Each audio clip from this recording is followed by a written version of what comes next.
When I first stepped off the transport shuttle, the air smelled different, sweet, damp, and alive in a way Earth cities had long forgotten.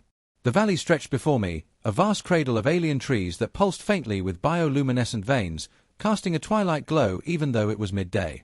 It was breathtaking, almost too perfect, and for a moment I forgot I was here on a work contract. The village of Arthal lay at the heart of this glowing forest, huts grown from living wood, their walls shifting slowly like breathing organisms. I expected suspicion, maybe even hostility.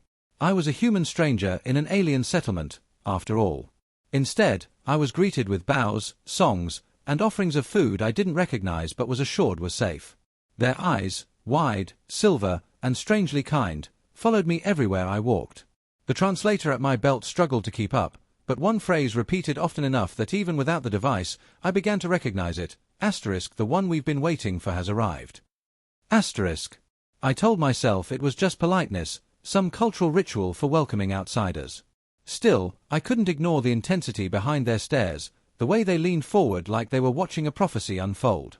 My actual assignment was simple enough: repair broken water pumps, recalibrate the power grid, and teach basic engineering so the villagers could maintain it themselves. A 6-month contract, enough to pay off some debts and maybe buy a little peace back home. Yet as I unpacked my tools and got to work, I couldn't shake the feeling that none of this was really about pumps and wires. The villagers weren't treating me like a worker. They were treating me like something else. Like I wasn't just another human on another contract. Like I had come here for a reason I hadn't yet discovered. The days passed in a rhythm that should have been ordinary: wake, work on the pumps, share meals with the villagers, sleep, but there was nothing ordinary about life in Arthal. The longer I stayed, the more I noticed the gaps, the silences that pressed harder than words. I realized quickly that there were no children here. Not a single small voice rang out in the streets, no laughter echoed between the glowing huts. At first, I thought maybe the young were kept hidden or raised in a separate part of the village, but after a week, the absence became impossible to ignore. When I asked, the villagers only looked at each other and changed the subject, their eyes clouding with sorrow. The walls of every home were painted with strange murals. At first glance, I thought they were just art, long-limbed figures standing tall among stars and rivers. But the longer I studied them, the more certain I became. These weren't depictions of the Arthal. The silhouettes were unmistakably human. The broad shoulders, the faces with no snouts or ridges, the tools in their hands that looked like hammers, torches, machines. Humans had been here before, and not just as visitors. Every night, the villagers gathered around a great fire pit at the center of the village. They sang a song that my translator couldn't follow, the device buzzing and hissing as if the words were older than its database could comprehend. The melody was haunting, the kind of sound that crawled under your skin and stayed there. One evening, I asked what it meant. The elder, Urana, leaned close, pressed her forehead against mine in a gesture that felt sacred, and whispered, Asterisk, we wait for the one who can build the bridge again. Asterisk. I didn't understand. But the way every villager fell silent after she spoke, watching me with hope and fear mingled in their eyes, told me that whatever this bridge was, it wasn't metaphor. It was real. And it was dangerous. Curiosity gnawed at me until I couldn't ignore it anymore. One evening, while the village prepared for their nightly gathering, I slipped away, following the faint glow of lanterns carried by a small group of villagers heading into the forest. They moved in silence, their steps careful, almost reverent, as though they were making a pilgrimage. I stayed far enough behind to avoid notice, my boots crunching softly on the mossy ground. The forest around us pulsed with life, trees with glowing veins, insects that shimmered like drifting sparks, the faint hum of something deep beneath the soil. After nearly an hour of walking, they arrived at a clearing. At its center stood a massive stone arch, half buried under centuries of vines and moss. The villagers circled it, kneeling, whispering prayers in that ancient tongue. I approached slowly, hidden among the shadows, my heart pounding. Something about the structure drew me closer, a magnetic pull I couldn't resist. When I finally reached it, I brushed away a thick curtain of moss. My breath caught in my throat. Beneath the stone was metal, not alien alloys, but something unmistakably human. The design was industrial, precise, with welding marks and rivets that no Arthal artisan could have made. I ran my fingers along it, and the metal thrummed beneath my skin, faint but undeniable. A vibration. A heartbeat. The villagers gasped and immediately dropped to their knees. I stumbled back, realizing they were bowing, not to the arch, but to me. The air around us seemed heavier, charged with expectation. This wasn't just a ruin. It wasn't just a monument. I was staring at something my own kind had built, thousands of light years from Earth, and somehow, it was waiting for me. I couldn't keep the secret to myself any longer. The next day, I confronted Urana, the elder whose eyes seemed to hold more years than her body should allow.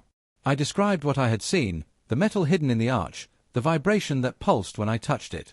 She did not look surprised. Instead, she sighed, as if a burden she had carried for decades had finally arrived at its inevitable weight. "You are not the first human to walk these lands," she said quietly, her voice trembling but steady enough to cut through the silence of her hut.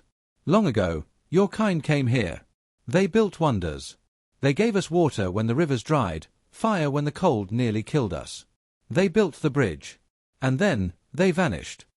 Her words sent a chill through me. I tried to press her for details, but her answers were fragmented, as though parts of the truth had been deliberately carved away from memory. Some among the Arthal believed the humans had been slaughtered by enemies too great to name. Others claimed they had ascended, leaving their tools behind for the day they would return. What no one questioned was that their presence had shaped the destiny of this village. When I asked what she meant by the bridge, she clutched my hand with surprising strength. Her silver eyes locked onto mine, fierce and desperate. "The bridge is not broken, it is sleeping. And now that you are here, it stirs. That is why they will come." I swallowed hard. "Who?" Her answer was almost a whisper, but the weight of it pressed against my chest like stone. "The ones who destroyed them before. The ones who fear what you will awaken."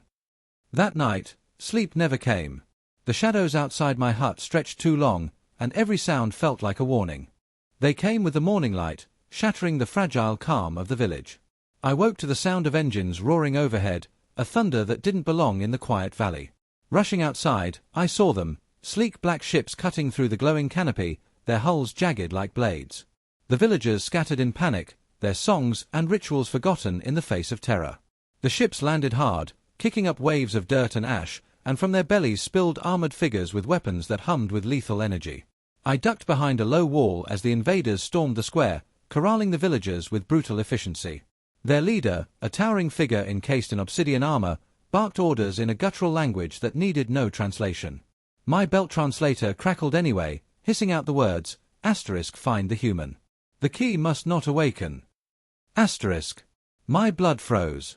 They weren't here for the villagers, not really. They were here for me. I gripped the wrench I'd carried instinctively when I fled my hut. Useless against plasma rifles, but somehow grounding.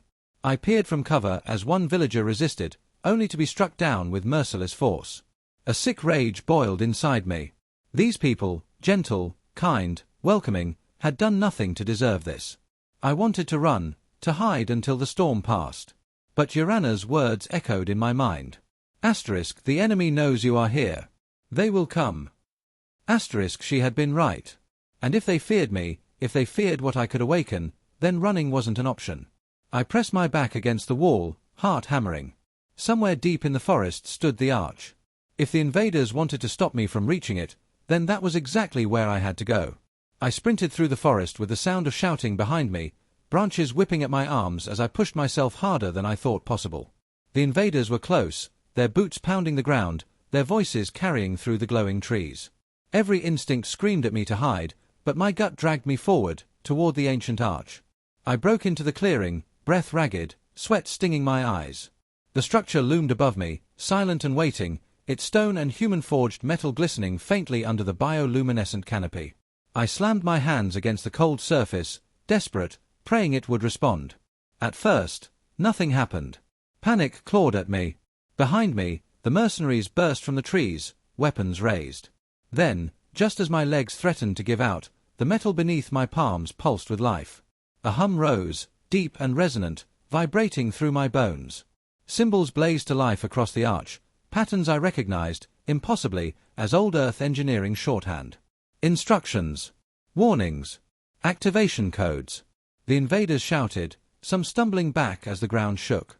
Energy poured from the arch, a wave of light that knocked several of them off their feet. The villagers who had followed at a distance cried out in awe, voices lifted in a chant I didn't understand but somehow felt. And then it struck me. This wasn't just a monument. It wasn't a ruin. It was a machine, something my ancestors had built and locked away. I wasn't just an intruder stumbling onto it, I was the missing piece it had been waiting for. The energy coursed through me, hot and electric, filling my veins like fire. The arch roared to life, and with it, so did the truth. The past wasn't dead. It had only been waiting for me to wake it. The mercenaries regrouped quickly, their leader roaring orders as they raised their rifles and fired. Bolts of searing plasma struck the arch, but the energy rippled across its surface like water, absorbing the assault. I didn't even flinch.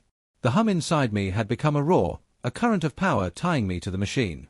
It wasn't just metal and stone, it was alive, in a way, and it recognized me. I lifted my hand, and the arch answered. Light surged upward, splitting the sky in a brilliant column. The invaders froze, their courage faltering. Some fell to their knees in terror. Others fled back toward their ships. Through the light, space itself seemed to peel open, and what I saw made my breath catch.